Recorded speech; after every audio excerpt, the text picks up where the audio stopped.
Pagbasa mula sa aklat ni Propeta Isaias. Bumangon ka, Jerusalem, at magliwanag na tulad ng araw. Nililiwanagan ka ng kaningningan ng Panginoon. Mababalot ng dilim ang ibang mga bansa, ngunit ikaw ay liliwanagan ng Panginoon sa pamamagitan ng kanyang kaningningan. Sa ningning ng iyong taglay na liwanag, yaong mga bansa, 10 ng mga hari ay lalapit na kusa. Tumingin ka sa paligid at tingnan mo ang nagaganap. Ang mga anak mo'y nagtitipon na upang umuwi. Ang mga lalaki ay magmumula sa malayo. Ang mga babae ay kargang tila mga bata. Ang tanawing ito, kung iyong mamalas, ikaw ay sisigla. Sa iyong damdamin ay pawang kagalakan yaong madarama, pagkat ang yaman nitong karagatan ay iyong matatamo, at ang kayamanan ng maraming bansa ay makakamtan mo.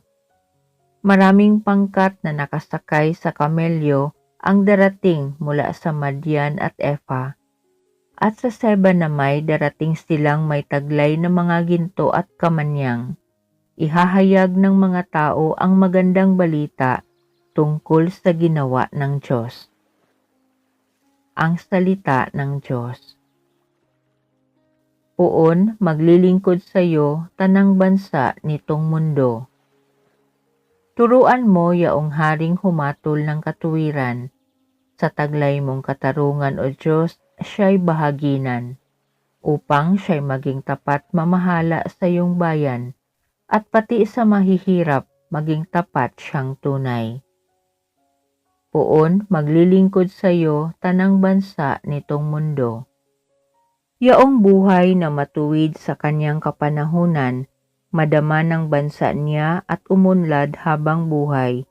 Yaong kanyang kaharian ay palawak ng palawak, mula sa ilog Euphrates, sa daigdig ay kakalat.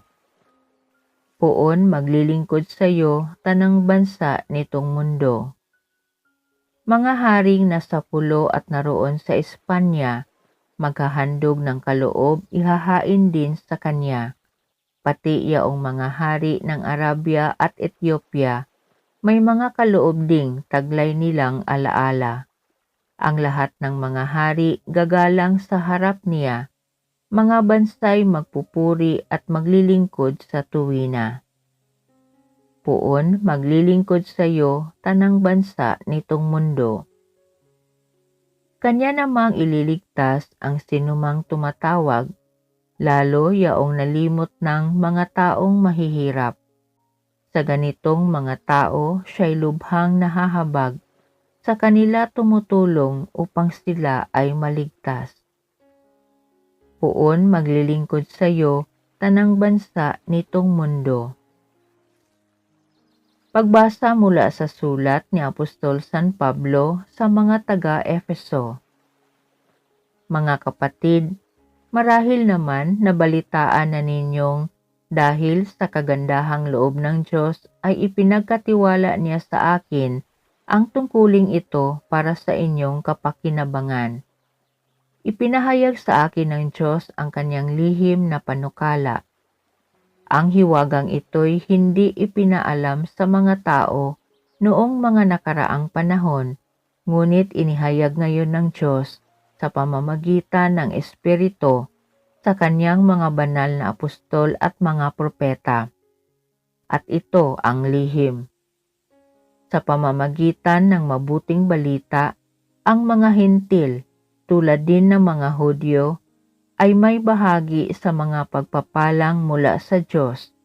Mga bahagi rin sila ng iisang katawan at kahati sa pangako ng Diyos dahil kay Kristo Jesus. Ang salita ng Diyos. Ang tala ay aming nakita, kaya't kami ay nagsipunta upang sa puon sumamba. Ang mabuting balita ng Panginoon ayon kay San Mateo. Si Jesus ay ipinanganak sa Bethlehem ng Judea noong kapanahunan ni Haring Herodes.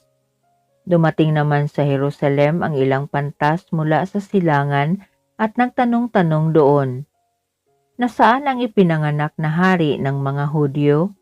Nakita namin sa silangan ang kanyang tala at naparito kami upang sambahin siya."